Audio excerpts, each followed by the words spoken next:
For those who haven't seen Devilman Crybaby and don't wish to be spoiled, please watch the show first and come back to this video. Trust me, it's worth the time. It's only 10 episodes, you'll thank me later. Or hate me, either or. Scarlet! Is this gonna be a running thing with you now? Kicking people's doors in? Yes, but that's not the point! Okay, but can you stop yelling? Yeah, okay. Thank you. Now let's start over. Oh, hi, Hiten. So nice to see you. How can I help you? Devilman. Okay, Crimson, I'm gonna need you to head out of the room for a few minutes. Wait, why? Because adult themes. What? Welcome to the Flying Fox. Sit down, bitch. I know you do me time to cocaine. When you suck the sticky shit, I cut his little sticky man a dungeon like a cake. Then if I can tell you can play, need to go down some other kind of fucking.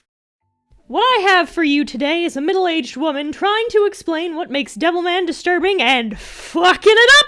So, Mommy's trying to be hip with the cool kids? Ugh, Mom! Stop embarrassing me in front of my weep friends! Crybaby Akira Fudo's life is thrown for a loop when his childhood friend and Mugatu lookalike Ryo re-enters his life and gets possessed by a demon. But he's not like those other devils. He's Devilman.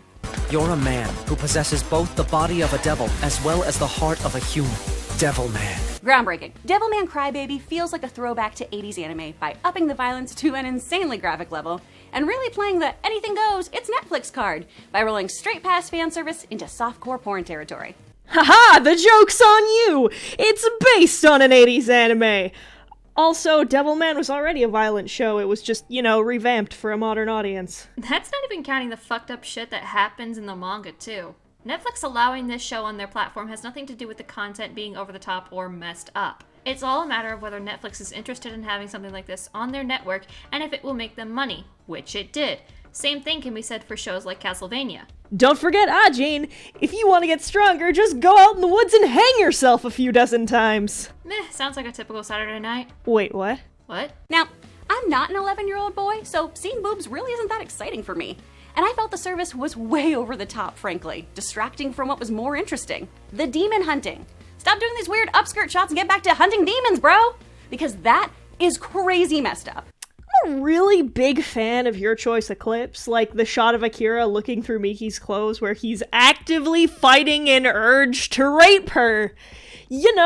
It's not like he expresses having a problem with how sexual he's becoming, and Ryo tells him it's his demon impulses that he can't really control. Nope. Fan service. Yeah, that's right. Did the show's sexual themes make you uncomfortable? Good. That was the point. Why do you think the scene with Miko touching herself was set with a donkey sound? No, we can't show clips of that, because the female sexuality is a fucking sin, apparently. And Akira having the urge to rape his best friend isn't a sin, but fan service. Yeah, neither is fuck murdering Cyrene, either. I'm less weirded out by it and more concerned with how it feels to be fucked in midair. With rotation. The chafing. Ugh. Number 5, murder in the club. Ryo already seems like a really sketch friend. We have to go, now. Who is that guy anyway? Ryo Asuka, he's the same age as me, but he's a professor at a college in the States. Let's go. You know, how you work in casual exposition about your weird friend with a gun. Dude wanted to murder a cat when they were kids, so really it shouldn't be a surprise that in the name of discovery or whatever, Ryo decided to speed up his devil hunting by straight up murdering people in the club. Apparently devils are like sharks and need to smell blood in the water. He breaks a bottle and starts stabbing innocent bystanders at this orgy. Okay, I mean, innocent is a loaded word. Even weirder, his best friend, Crybaby, and high schooler Akira is like, no, dude, stop, not cool. By the end, we of course know why he's such a creepy ass weirdo. Still, Power of Satan seems pretty iffy on this one. I need to be a lot more on board with my friend's crazy ass plans. I need to be convinced to go to brunch. Murder at sex parties is gonna take a lot more. Gee, it's almost like you're supposed to be iffy on him. For all we know, he could literally be Hitler.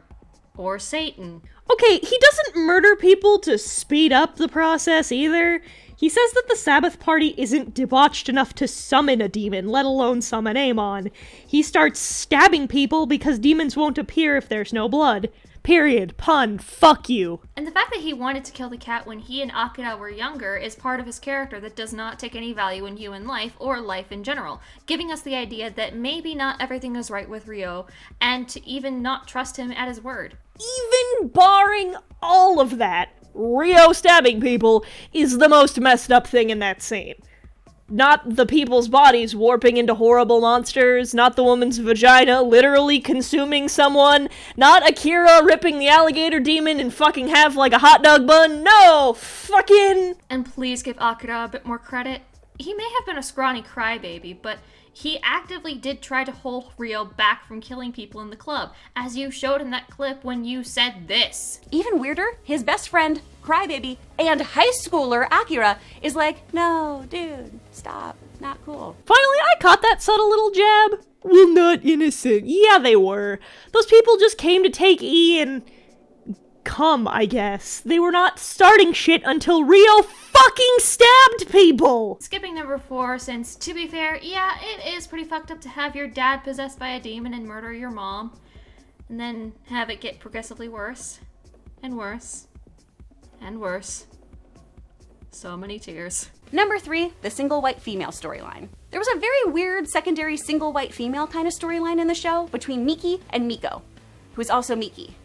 Miko is super jealous of Miki and hates that she's not as fast, cute, whatever. She wants to be the one and only Miki. So much so that she's willing to debase herself with a creepy photographer, take body-altering drugs, and loves being a devil because it makes her better than Miki. There's a special place in hell for women who don't help other women.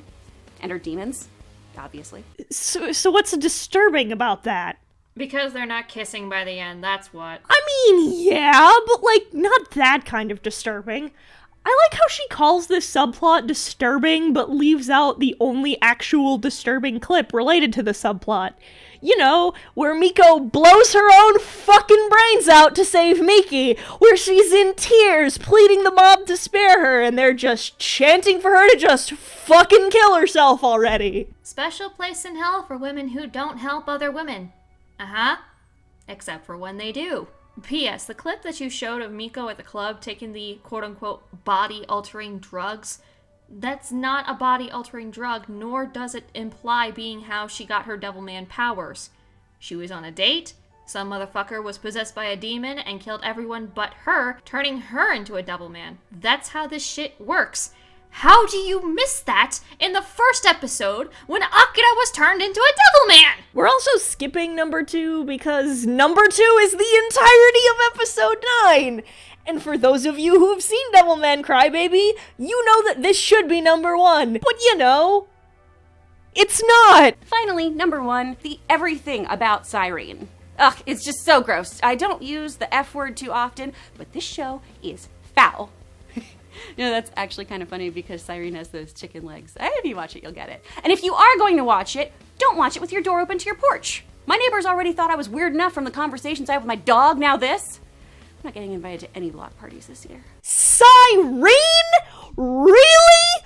Oh, yeah, you know, ritualistically murdering the only good-hearted characters in the show, some of them being murdered by their own fucking friends. Let's not forget, is so much more appropriate than 2 scenes of female masturbation. Hiten, it's a gross sex, and sex is bad. And the way she fucking dies isn't even disturbing. It's one of the most weirdly heartwarming scenes in the show, actually. What are you, some kind of chicken? Plus, it was kind of a given from the very beginning that she wanted Amon's dick, so it's hardly anything that is shocking or provocative. She's just a demon lady who wanted a demon dude's dick. Can't a girl fantasize in peace here? No, wanting a cock is disturbing. I think that's the problem I have with the whole fucking list. The word disturbing. If this was a list of things she was surprised Netflix got away with, or that were provocative, or even things that shocked her, sure, maybe I could see it. No, these were the most disturbing things in the anime.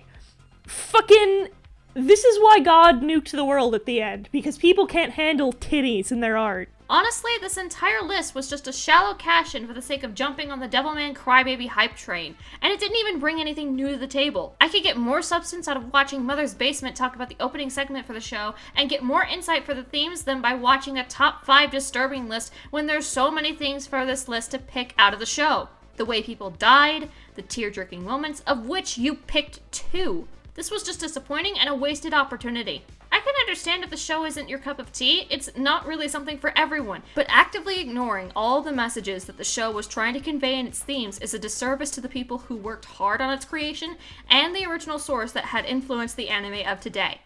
Is it safe to come in now? Yes, Taco, your baby ears are safe. So, what was that about crybabies? Don't worry about it. Let's go get some juice, okay? Well, my job's done. I'm off to go destroy more art weebs. Try not to break anyone else's doors down. You're lucky that this ain't actually real life. Yeah. What? Juice! Yeah, coming. あれは誰だ誰だ誰だあれは